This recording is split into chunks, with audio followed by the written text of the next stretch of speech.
ਸਤਿ ਸ਼੍ਰੀ ਅਕਾਲ ਬਈ ਸਾਰਿਆਂ ਨੂੰ। ਸਵਾਗਤ ਹੈ ਤੁਹਾਡਾ ਉਡਾਨ ਇੰਸਟੀਚਿਊਟ ਦੇ YouTube ਚੈਨਲ ਤੇ। ਜਿਵੇਂ ਕਿ ਆਪਾਂ ਜੀਓਗ੍ਰਾਫੀ ਦਾ ਕਨਸੈਪਟ ਹੈ ਜਿਹੜਾ ਉਹ ਸਟਾਰਟ ਕੀਤਾ ਹੋਇਆ ਸੀ, ਭੂਗੋਲ ਦਾ ਸਬਜੈਕਟ ਹੈ ਜਿਹੜਾ ਉਹ ਸਟਾਰਟ ਕੀਤਾ ਹੋਇਆ ਸੀਗਾ, ਜਿਹਦੇ 'ਚ ਮੈਂ ਤੁਹਾਨੂੰ ਬੇਸਿਕ ਇੰਟਰੋਡਕਸ਼ਨ ਕਰਾਈ ਸੀ ਸਬਜੈਕਟ ਦੀ, ਪਲੱਸ ਉਹਦੇ ਨਾਲ ਹੀ ਮੈਂ ਤੁਹਾਨੂੰ ਸਟਾਰਟ ਕਰਵਾਇਆ ਸੀਗਾ ਕਿ ਜੀਓਗ੍ਰਾਫੀ ਸਬਜੈਕਟ ਕੀ ਆ, ਬ੍ਰਹਿਮੰਡ ਦੇ ਅਧਿਐਨ ਬਾਰੇ ਜੋ ਵੀ ਅਸੀਂ ਪੜ੍ਹਿਆ ਸੀ ਉਹਦੇ ਨਾਲ ਸੰਬੰਧਿਤ ਜੋ ਵੀਡੀਓਜ਼ ਨੇ ਤੁਹਾਨੂੰ YouTube ਚੈਨਲ ਤੇ ਹੀ ਮਿਲ ਜਾਣਗੀਆਂ। ਸੋ ਪਲੀਜ਼ ਤੁਸੀਂ ਜੇ ਇਹ ਲੈਕਚਰ ਸਮਝਣਾ ਤਾਂ ਤੁਹਾਨੂੰ ਪਹਿਲਾਂ ਉਹ ਬੇਸਿਕ ਵੀਡੀਓ ਜਿਹੜੀ ਉਹ ਦੇਖਣੀ ਪਊਗੀ। ਅੱਜ ਆਪਾਂ ਆਪਣਾ ਨਵਾਂ ਟੌਪਿਕ ਸ਼ੁਰੂ ਕਰਨ ਜਾ ਰਹੇ ਹਾਂ ਜੋ ਕਿ ਸੂਰਜੀ ਪਰਿਵਾਰ ਜਾਂ ਫਿਰ ਜਿਹਨੂੰ ਅਸੀਂ ਕੀ ਬੋਲ ਦਿੰਦੇ ਹਾਂ, ਸੋਲਰ ਸਿਸਟਮ ਬੋਲ ਦਿੰਦੇ ਹਾਂ, ਉਹਦੇ ਬਾਰੇ ਆ। ਥੋੜੀ ਜਿਹੀ ਇਹਦੀ ਇੰਟਰੋਡਕਸ਼ਨ ਵੀ ਮੈਂ ਤੁਹਾਨੂੰ ਕਰਵਾਤੀ ਸੀ ਕਿ ਜਿਹੜਾ ਸੂਰਜੀ ਪਰਿਵਾਰ ਹੈ ਜਾਂ ਸੋਲਰ ਸਿਸਟਮ ਹੈਗਾ ਇਹਦੇ ਵਿੱਚ ਮੇਨ ਜਿਹੜਾ ਸੈਂਟਰਲ ਪੁਆਇੰਟ ਹੈ ਉਹ ਤੁਹਾਡਾ ਕੀ ਹੁੰਦਾ, ਸੂਰਜ ਹੁੰਦਾ। ਔਰ ਜਿਹੜੇ ਬਾਕੀ ਦੇ ਗ੍ਰਹਿ ਨੇ ਉਹ ਸੂਰਜ ਦੇ ਆਲੇ ਦੁਆਲੇ ਕੀ ਲਗਾਉਂਦੇ ਨੇਗੇ, ਚੱਕਰ ਲਗਾਉਂਦੇ ਨੇ। ਇਹ ਸਾਰੀਆਂ ਚੀਜ਼ਾਂ ਆਪਾਂ ਕਰ ਚੁੱਕੇ ਸੀ।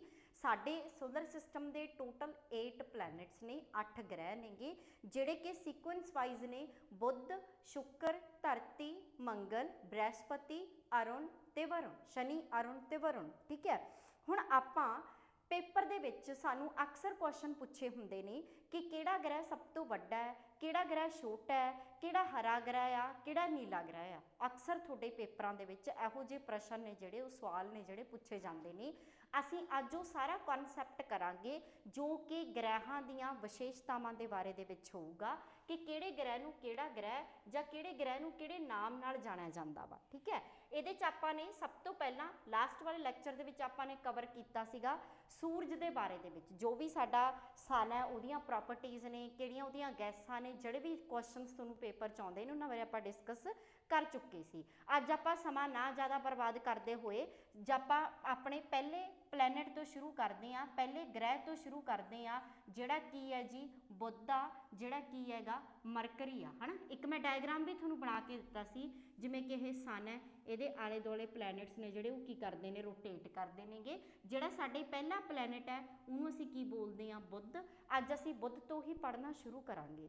ਜੇ ਆਪਾਂ ਬੁੱਧ ਗ੍ਰਹਿ ਦੀ ਗੱਲ ਕਰੀਏ, ਸਭ ਤੋਂ ਪਹਿਲਾਂ ਤਾਂ ਇਹ ਪੁਆਇੰਟ ਬਣੂਗਾ ਕਿ ਸੂਰਜ ਦੇ ਸਭ ਤੋਂ ਨੇੜੇ ਦਾ ਗ੍ਰਹਿ ਕਿਹੜਾ ਆ, ਬੁੱਧ ਆ, ਮਰਕਰੀ ਆ। ਪਹਿਲਾ ਪੁਆਇੰਟ ਆ ਸੂਰਜ ਦੇ ਸਭ ਤੋਂ ਨੇੜੇ ਦਾ ਗ੍ਰਹਿ। ਠੀਕ ਹੈ ਜੀ, ਪੁਆਇੰਟ ਨਾਲ ਦੀ ਨਾਲ ਨੋਟ ਕਰਦੇ ਜਾਇਓ। ਮੈਂ ਬੋਲਦੀ ਵੀ ਜਾਊਂਗੀ ਤੇ ਲਿਖਦੀ ਵੀ ਜਾਊਂਗੀ, ਪਰ ਤੁਸੀਂ ਮੇਰੀ ਆਵਾਜ਼ ਤੇ ਜ਼ਿਆਦਾ ਧਿਆਨ ਦਿੰਦੇ ਹੋਏ ਜ਼ਿਆਦਾਤਰ ਮੈਨੂੰ ਸੁਣ ਕੇ ਲਿਖਣ ਦੀ ਕੋਸ਼ਿਸ਼ ਕਰਨੀ ਆ। ਆਵਾਜ਼ ਦੇ ਅਕੋਰਡਿੰਗਲੀ ਤੁਸੀਂ ਲਿਖੋਗੇ ਕਿਉਂਕਿ ਕਈ ਚੀਜ਼ਾਂ ਆਪਾਂ ਬੋਰਡ ਤੇ ਨਹੀਂ ਲਿਖ ਪਾਉਂਦੇਗੇ। ਠੀਕ ਹੈ, ਸੋ ਜਿਹੜਾ ਪਹਿਲਾ ਪੁਆਇੰਟ ਹੈ ਸੂਰਜ ਦੇ ਸਭ ਤੋਂ ਨੇੜੇ ਦਾ ਗ੍ਰਹਿ ਉਹ ਕਿਹੜਾ ਗ੍ਰਹਿ ਹੈ ਜੀ, ਬੁੱਧ ਆ। ਦੂਸਰਾ ਇਹਦਾ ਪੁਆਇੰਟ ਕੀ ਆ ਕਿ ਜਿਹੜਾ ਤੁਹਾਡੇ ਗ੍ਰਹਿ ਹੁੰਦੇ ਨੇ ਨਾ, ਇਹਨਾਂ ਦੇ ਆਲੇ ਦੁਆਲੇ ਵੀ ਕੋਈ ਚੀਜ਼ਾਂ ਘੁੰਮਦੀਆਂ ਨੇਗੀਆਂ, ਕੋਈ ਬਾਡੀਜ਼ ਘੁੰਮਦੀਆਂ ਨੇ, ਜਿਹਨਾਂ ਨੂੰ ਆਪਾਂ ਕੀ ਬੋਲਦੇ ਹਾਂ, ਉਪਗ੍ਰਹਿ ਬੋਲਦੇ ਹਾਂ। ਕੱਲ ਅਸੀਂ ਪਹਿਲਾਂ ਵਾਲੇ ਲੈਕਚਰ ਥੋੜਾ ਜਿਹਾ ਡਿਫਾਈਨ ਕੀਤਾ ਸੀ। ਸਾਡੇ ਕੋਲੇ 3 ਚੀਜ਼ਾਂ ਸੀ, ਕਿਹੜੀਆਂ ਕਿਹੜੀਆਂ, ਇੱਕ ਸੂਰਜ ਸੀ, ਇੱਕ ਗ੍ਰਹਿ ਸੀ, ਇੱਕ ਉਪਗ੍ਰਹਿ ਸੀ। ਗ੍ਰਹਿ ਕੁਛ ਇਹੋ ਜਿਹੀਆਂ ਬਾਡੀਜ਼ ਨੇ, ਇਹੋ ਜਿਹੀਆਂ ਚੀਜ਼ਾਂ ਨੇ ਜਿਹੜੀਆਂ ਕਿਹਦੇ ਦੁਆਲੇ ਘੁੰਮਦੀਆਂ ਨੇ, ਸੂਰਜ ਦੇ, ਜਿਵੇਂ ਕਿ ਇਹ ਸਾਰੀਆਂ ਘੁੰਮ ਰਹੀਆਂ ਨੇ। ਉਪਗ੍ਰਹਿ ਕੁਛ ਇਹੋ ਜਿਹੀਆਂ ਬਾਡੀਜ਼ ਨੇ ਜਿਹੜੀਆਂ ਕਿਹਦੇ ਦੁਆਲੇ ਘੁੰਮਦੀਆਂ ਨੇ, ਗ੍ਰਹਿਾਂ ਦੇ ਦੁਆਲੇ ਘੁੰਮਦੀਆਂ ਨੇ, ਜਿਹਨਾਂ ਨੂੰ ਤੁਸੀਂ ਸੈਟੇਲਾਈਟਸ ਵੀ ਬੋਲ ਦਿੰਦੇ ਹੋਗੇ। ਜੇ ਆਪਾਂ ਗੱਲ ਕਰੀਏ, ਹਰ ਇੱਕ ਗ੍ਰਹਿ ਦਾ ਕੋਈ ਨਾ ਕੋਈ ਉਪਗ੍ਰਹਿ ਹੁੰਦਾ ਹੈ ਤੇ ਜਾਂ ਫਿਰ ਕਿਸੇ ਵੀ ਗ੍ਰਹਿ ਦਾ ਕੋਈ ਵੀ ਉਪਗ੍ਰਹਿ ਨਹੀਂ ਹੁੰਦਾ ਗਾ। ਦੋਨੇ ਚੀਜ਼ ਹੋ ਸਕਦੀਆਂ ਨੇ, ਉਪਗ੍ਰਹਿ ਹੋ ਵੀ ਸਕਦਾ ਹੈ, ਉਪਗ੍ਰਹਿ ਨਹੀਂ ਵੀ ਹੋ ਸਕਦਾ। ਜੇ ਅਸੀਂ ਬੁੱਧ ਦੀ ਗੱਲ ਕਰੀਏ, ਬੁੱਧ ਦਾ ਕੋਈ ਵੀ ਉਪਗ੍ਰਹਿ ਨਹੀਂ ਹੈਗਾ ਗਾ। ਇਹ ਬੜਾ ਇੰਪੋਰਟੈਂਟ ਹੈ ਤੁਹਾਡੇ ਲਈ, ਉਪਗ੍ਰਹਿ ਨਹੀਂ ਹੈਗਾ। ਕਈ ਵਾਰੀ ਪੇਪਰ 'ਚ ਪੁੱਛ ਲੈਂਦੇ ਨੇ ਕਿ ਬੁੱਧ ਦੇ ਕਿੰਨੇ ਉਪਗ੍ਰਹਿ ਨੇ, ਤਾਂ ਕੋਈ ਨਹੀਂ ਹੈਗਾ ਗਾ। ਤੁਹਾਨੂੰ ਪੇਪਰ 'ਚ ਆਪਸ਼ਨ ਮਿਲੂਗੀ ਕਿ ਕੋਈ ਨਹੀਂ ਆ। ਤੀਸਰਾ ਪੁਆਇੰਟ ਕੀ ਆ, ਜਿਹੜੇ ਗ੍ਰਹਿ ਨੇ ਉਹ ਘੁੰਮਦੇ ਨੇ। ਘੁੰਮਣ ਗਤੀ 2 ਤਰੀਕੇ ਦੇ ਨਾਲ ਹੋ ਸਕਦੀ ਆ। ਉਹ 2 ਤਰੀਕੇ ਦੀ ਘੁੰਮਣ ਗਤੀ ਕਿਹੜੀ ਹੈ ਰਾਜੇ, ਜਿਵੇਂ ਆਪਾਂ ਹੁਣ ਕਲੌਕ ਦੇਖਦੇ ਆ ਨਾ, ਘੜੀ ਦੀਆਂ ਸੂਈਆਂ ਦੇਖਦੇ ਆ, ਜਾਂ ਤਾਂ ਆਪਾਂ ਕਿੱਧਰ ਨੂੰ ਘੁੰਮਦੇ ਹੁੰਦੇ ਆ, ਆਹ ਵਾਲੀ ਡਾਇਰੈਕਸ਼ਨ ਦੇ ਵਿੱਚ ਘੁੰਮਦੇ ਆ, ਜਾਂ ਫਿਰ ਆਪਾਂ ਕਿੱਧਰ ਨੂੰ ਘੁੰਮਾਂਗੇ ਜੀ, ਉਲਟ ਘੁੰਮਾਂਗੇ, ਹੈ ਨਾ, ਜਾਂ ਫਿਰ ਆਪਾਂ ਕਿੱਧਰ ਨੂੰ ਘੁੰਮਾਂਗੇ, ਆਹ ਵਾਲੀ ਡਾਇਰੈਕਸ਼ਨ ਦੇ ਵਿੱਚ ਘੁੰਮਾਂਗੇ। ਇਹਨੂੰ ਆਪਾਂ 2 ਤਰੀਕੇ ਨਾਲ ਡਿਫਾਈਨ ਕਰ ਸਕਦੇ ਹਾਂ। ਜਿਹੜੇ ਸਾਡੇ ਗ੍ਰਹਿ ਨੇ ਉਹ ਵੀ 2 ਦਿਸ਼ਾ ਦੇ ਅਕੋਰਡਿੰਗ ਘੁੰਮਦੇ ਨੇ, ਜਾਂ ਤਾਂ ਸਾਡੇ ਕਲੌਕਵਾਈਜ਼, ਜਿਹਨੂੰ ਅਸੀਂ ਘੜੀ ਦੀਆਂ ਸੂਈਆਂ ਦੇ ਅਨੁਸਾਰ ਬੋਲਦੇ ਹਾਂ, ਆ ਜਾਂ ਫਿਰ ਘੁੰਮਦੇ ਨੇ ਐਂਟੀ ਕਲੌਕਵਾਈਜ਼, ਜਿਨ੍ਹਾਂ ਨੂੰ ਅਸੀਂ ਘੜੀ ਦੀਆਂ ਸੂਈਆਂ ਦੇ ਉਲਟ ਬੋਲਦੇ ਹਾਂ। ਠੀਕ ਹੈ, ਜੇ ਆਪਾਂ ਡਾਇਰੈਕਸ਼ਨ ਦੀ ਗੱਲ ਕਰੀਏ, ਜੇ ਆਪਾਂ ਇਹਨਾਂ ਦੀ ਪੂਰੀ ਡਾਇਰੈਕਸ਼ਨ, ਜਿਵੇਂ ਆਪਾਂ ਪੂਰਬ ਪੱਛਮ ਦੀ ਗੱਲ ਕਰੀਏ, ਜਾਂ ਪੂਰਬ ਪੱਛਮ ਤੋਂ ਜਾਂਦੇ ਨੇ ਜਾਂ ਪੱਛਮ ਤੋਂ ਪੂਰਬ ਜਾਂਦੇ ਨੇ, ਤਾਂ ਜਿਹੜਾ ਸਾਡਾ ਬੁੱਧ ਗ੍ਰਹਿ ਆ ਇਹਦੇ ਘੁੰਮਣ ਦੀ ਗਤੀ ਦੋਨਾਂ ਤਰੀਕਾਂ ਨਾਲ ਲਿਖੋਗੇ। ਇੱਕ ਕੀ ਹੈ ਇਹਦੀ ਪੱਛਮ ਤੋਂ ਪੂਰਬ ਵਾਲਾ, ਪੱਛਮ ਤੋਂ ਪੂਰਬ ਵਾਲਾ, ਜਾਂ ਫਿਰ ਇਹੀ ਨੂੰ ਅਸੀਂ ਕੀ ਬੋਲ ਦਿੰਦੇ ਆ ਜੀ, ਘੜੀ ਦੀਆਂ ਸੂਈਆਂ ਦੇ ਉਲਟਾ। ਲਿਖ ਲਓ, ਇਹਨੂੰ ਸਮਝਾਉਣੀ ਆ ਕੀ ਚੀਜ਼ ਆ ਇਹ, ਦੁਬਾਰਾ ਫਿਰ ਦੱਸ ਦਿੰਨੀ ਆ, ਘੜੀ ਦੀਆਂ ਸੂਈਆਂ ਦੇ ਉਲਟਾ। ਠੀਕ ਹੈ, ਹੁਣ ਦੇਖੋ ਆਪਾਂ ਜਿਵੇਂ ਆਪਾਂ ਨਾਰਮਲੀ ਸਾਡਾ ਕਲੌਕ ਘੁੰਮਦਾ ਹੁੰਦਾ ਹੈ ਨਾ, ਕਲੌਕ ਕਿੱਧਰ ਨੂੰ ਘੁੰਮਦਾ, ਇਧਰੋਂ ਜਾ ਕੇ ਇਧਰ ਨੂੰ ਘੁੰਮਦਾ, ਐਂ ਘੁੰਮਦਾ ਹੁੰਦਾ ਸਾਡਾ ਕਲੌਕ, ਐਂ ਤਾਂ ਨਹੀਂ ਨਾ ਘੁੰਮਦਾ। ਠੀਕ ਹੈ, ਸੋ ਆਪਾਂ ਨੇ ਕੀ ਕਿਹਾ ਕਿ ਘੜੀ ਦੀਆਂ ਸੂਈਆਂ ਦੇ ਉਲਟ ਕਲੌਕ ਐਂ ਘੁੰਮ ਰਿਹਾ, ਤਾਂ ਇਹ ਕਿਵੇਂ ਘੁੰਮਣਗੇ, ਐਵੇਂ ਕਰਕੇ ਘੁੰਮੂਗਾ। ਠੀਕ ਹੈ, ਜਿਹੜਾ ਸਾਡਾ ਬੁੱਧ ਗ੍ਰਹਿ, ਬੇਸ਼ੱਕ ਸਾਡੇ ਗ੍ਰਹਿ ਕਿਸੇ ਨਾ ਕਿਸੇ ਪਾਥ ਨੂੰ ਫੋਲੋ ਕਰਕੇ ਘੁੰਮ ਰਹੇ ਨੇ, ਪਰ ਪਾਥ ਦੋ ਤਰੀਕੇ ਦੇ ਹੀ ਹੋਣਗੇ, ਜਾਂ ਤਾਂ ਉਹ ਐਵੇਂ ਕਰਕੇ ਘੁੰਮਣਗੇ ਤੇ ਜਾਂ ਫਿਰ ਉਹ ਐਵੇਂ ਕਰਕੇ ਉੱਪਰ ਨੂੰ ਜਾਣਗੇ। ਸੋ ਦੋ ਡਾਇਰੈਕਸ਼ਨ ਨੇ। ਜਿਹੜਾ ਬੁੱਧ ਹੈ ਉਹਦੀ ਕਿਹੜੀ ਡਾਇਰੈਕਸ਼ਨ ਹੈ, ਐਂਟੀ ਕਲੌਕਵਾਈਜ਼ ਹੈ, ਘੜੀ ਦੀਆਂ ਸੂਈਆਂ ਦੇ ਉਲਟਾ। ਘੜੀ ਦੀਆਂ ਸੂਈਆਂ ਦੇ ਉਲਟ ਦਾ ਮਤਲਬ ਕੀ ਹੋ ਗਿਆ ਜੀ, ਪੱਛਮ ਤੋਂ ਪੂਰਬ ਵੱਲ ਹੈ। ਪੱਛਮ ਤੋਂ ਪੂਰਬ ਦੀ ਸਿਚੁਏਸ਼ਨ ਵੀ ਸਮਝ ਲਓ, ਸਾਡੇ ਕੋਲੇ ਚਾਰ ਦਿਸ਼ਾ ਨੇ, ਇਹ ਸਾਡਾ ਉੱਤਰ ਆ, ਇਹ ਸਾਡਾ ਦੱਖਣ ਆ, ਤੇ ਇਹ ਸਾਡਾ ਪੂਰਬ ਆ, ਤੇ ਇਹ ਸਾਡਾ ਕੀ ਹੈਗਾ, ਪੱਛਮ। ਠੀਕ ਹੈ, ਹੁਣ ਆਪਾਂ ਕੀ ਕਿਹਾ ਕਿ ਘੜੀ ਦੀਆਂ ਸੂਈਆਂ ਦੇ ਉਲਟ, ਤਾਂ ਡੈਫੀਨੇਟਲੀ ਇੱਧਰ ਨੂੰ ਕਿੱਧਰ ਨੂੰ ਜਾਊਗਾ, ਆਹ ਵਾਲੀ ਨੂੰ ਜਾ ਰਿਹਾ, ਸੋ ਪੱਛਮ ਤੋਂ ਪੂਰਬ ਵੱਲ ਨੂੰ ਜਾ ਰਿਹਾ। ਇਸ ਪੁਆਇੰਟ ਨੂੰ ਬੜਾ ਧਿਆਨ ਨਾਲ ਪੜ੍ਹਨਾ ਹੈ ਤੁਸੀਂ।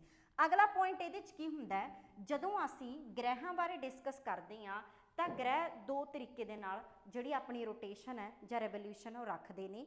ਇੱਕ ਤਾਂ ਗ੍ਰਹਿ ਸੂਰਜ ਦੇ ਦੁਆਲੇ ਘੁੰਮਦੇ ਨੇ, ਔਰ ਇੱਕ ਗ੍ਰਹਿ ਆਪਣੇ ਹੀ ਧੁਰੇ ਦੇ ਦੁਆਲੇ ਘੁੰਮਦੇ ਨੇ। ਠੀਕ ਹੈ, ਪੁਆਇੰਟ ਪਤਾ ਲੱਗਿਆ, ਦੋ ਤਰੀਕੇ ਨਾਲ ਘੁੰਮਣਗੇ। ਇੱਕ ਸੂਰਜ ਦੁਆਲੇ ਘੁੰਮਦੇ ਨੇ, ਜਿਹੜੇ ਕਿ ਆਪਾਂ ਪੁਆਇੰਟ ਕਰ ਚੁੱਕੇ ਹਾਂ ਕਿ ਸਨ ਦੇ ਰਾਊਂਡ ਜਿਹੜੇ ਰੋਟੇਟ ਕਰਦੇ ਨੇ। ਦੂਸਰਾ ਆਪਣੇ ਧੁਰੇ ਦੁਆਲੇ ਘੁੰਮਦੇ ਨੇ।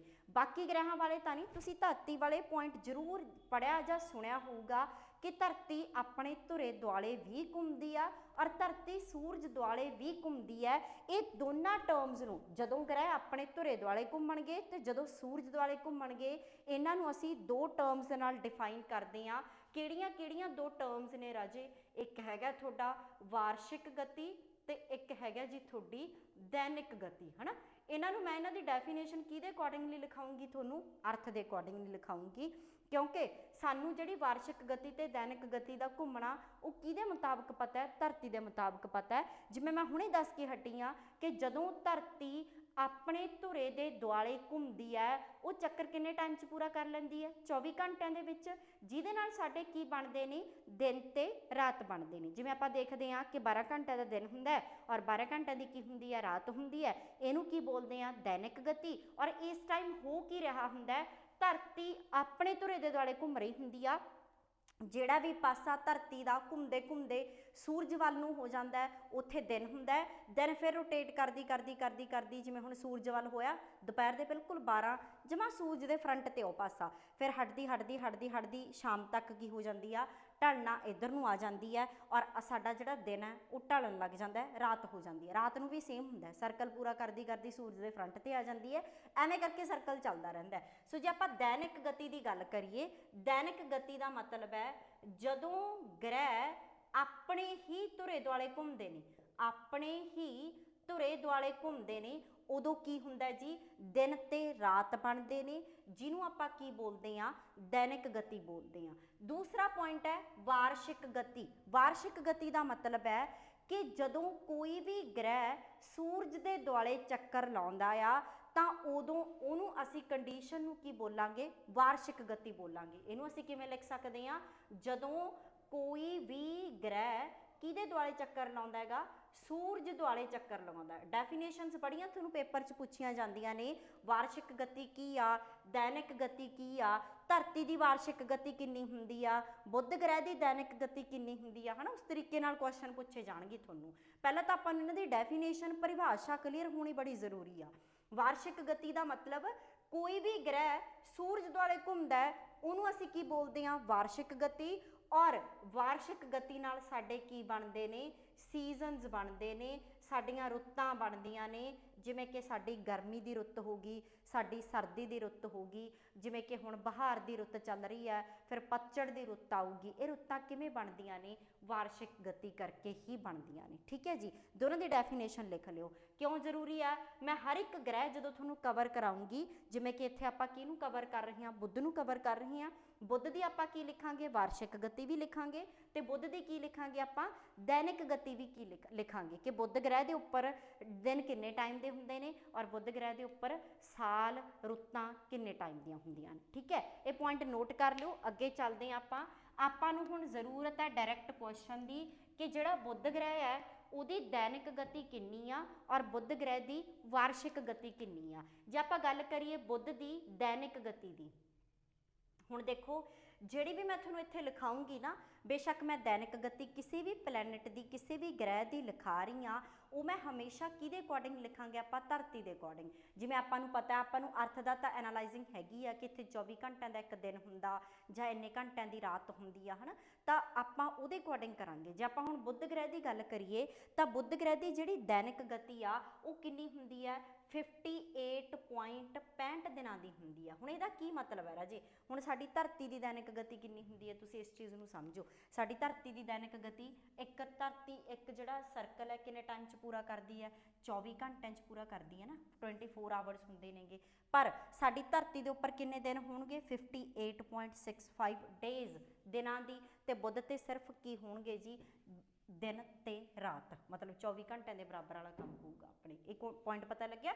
ਹੁਣ ਜੇ ਆਪਾਂ ਗੱਲ ਕਰੀਏ ਧਰਤੀ ਤੇ ਵਾਰਸ਼ਿਕ, ਬੁੱਧ ਤੇ ਵਾਰਸ਼ਿਕ ਗਤੀ ਕਿੰਨੀ ਹੁੰਦੀ ਆ, ਮਤਲਬ ਉੱਥੇ ਜਿਹੜਾ ਸਾਲ ਆ ਉਹ ਕਿੰਨੇ ਟਾਈਮ ਦਾ ਹੁੰਦਾ? ਧਰਤੀ ਦੇ ਉੱਪਰ ਕਿੰਨੇ ਟਾਈਮ ਦਾ ਹੁੰਦਾ? 365 ਦਿਨਾਂ ਦਾ। ਤਾਂ ਜਿਹੜਾ ਬੁੱਧ ਗ੍ਰਹਿ ਆ ਉਹਦੇ ਉੱਪਰ ਕਿੰਨੇ ਦਿਨਾਂ ਦਾ ਹੁੰਦਾ ਹੈਗਾ?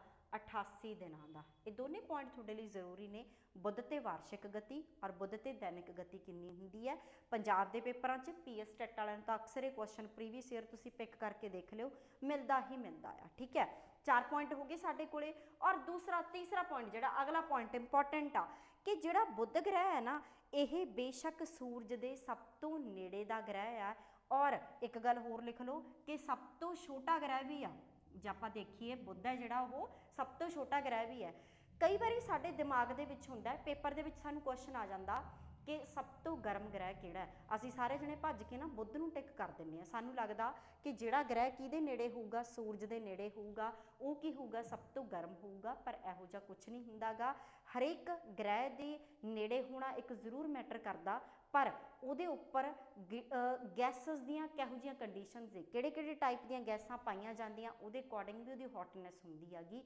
ਸੋ ਇਹ ਕਦੇ ਨਹੀਂ ਟਿਕ ਕਰਕੇ ਆਉਣਾ ਕਿ ਜਿਹੜਾ ਬੁੱਧ ਗ੍ਰਹਿ ਹੈ ਉਹ ਸਭ ਤੋਂ ਗਰਮ ਹੈ। ਬੁੱਧ ਗਰਮ ਨਹੀਂ ਹੁੰਦਾ। ਕਈ ਵਾਰੀ ਤੁਸੀਂ ਆਪਣੇ ਆਪ ਹੀ ਐਨਾਲਾਈਜ਼ ਕਰ ਲੈਂਦੇ ਹੋ। ਮੈਂ ਕਰਾਉਂਗੀ ਕਿ ਕਿਹੜਾ ਗਰਮ ਹੈ ਔਰ ਕਿਉਂ ਗਰਮ ਹੈ। ਬੁੱਧ ਗ੍ਰਹਿ ਦੇ ਨਾਲ ਸੰਬੰਧਿਤ ਹੋ ਗਿਆ ਇੰਨਾ ਪੁਆਇੰਟ।